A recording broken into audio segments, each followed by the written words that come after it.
Добрый день. Представляем вам универсальный заточной станок АС-6. Он может затачивать любые поверхности для пил, круглых, некруглых. В данном случае стоит приспособление для заточки серейторных пилочек. Включаем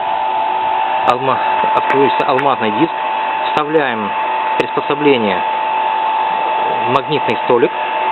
Этот магнитный столик обеспечивает укладку пилочек.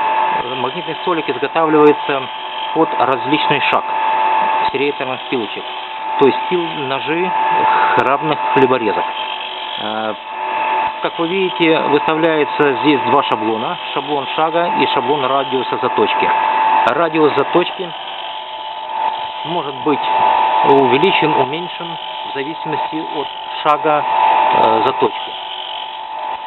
Вот таким движением происходит передвижение по шагу, вот по шагу, и заточка полукруглая, радиусная, между зубьями серейторных пилочек.